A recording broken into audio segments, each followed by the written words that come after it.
রথযাত্রার দিন কাছে, তাই রানী রাজাকে বললে, চলো রথ দেখতে যাই। রাজা বললে, আচ্ছা। ঘোড়াশাল থেকে ঘোড়া বেরোলো, হাতিশাল থেকে হাতি, ময়ূরপঙ্খী যায় সারে সারে, আর বল্লম হাতে সারে সারে সিপাই শান্তি।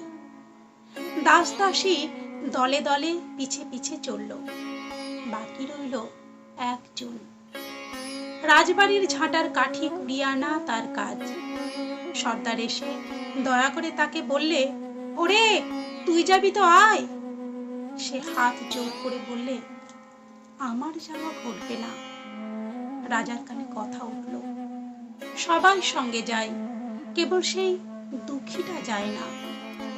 রাজা দয়া করে মন্ত্রীকে বললে, ওকেও ডেকে নিও। রাস্তার ধারে তার বাড়ি। হাতি যখনই সেখানে পৌঁছলো, মন্ত্রী তাকে ডেকে বললে, ওরে দুঃখী, ঠাকুর দেখবি চল। সে হাত জোর করে বলল, কত চলবো? ঠাকুরের দুয়ার পর্যন্ত পৌঁছায় এমন সাধ্য কি আমার আছে? মন্ত্রী বললে, ভয় কিরে তোর? রাজার সঙ্গে চলবি?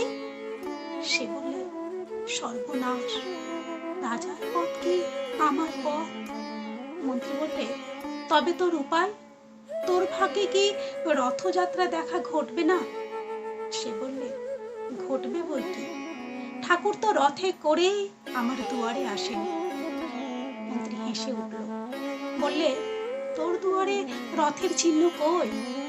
দুঃখী বললে, তাঁর রথের চিহ্ন পড়ে না।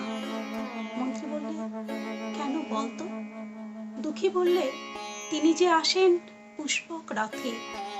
মন্ত্রী বললে, ওই রে সেই রথ। দুঃখী দেখিয়ে দিলে, তার দুয়ারের দুই পাশে দুটি সূর্যমুখী ফুটে আছে। রথযাত্রা, কবিগুরু রবীন্দ্রনাথ ঠাকুর।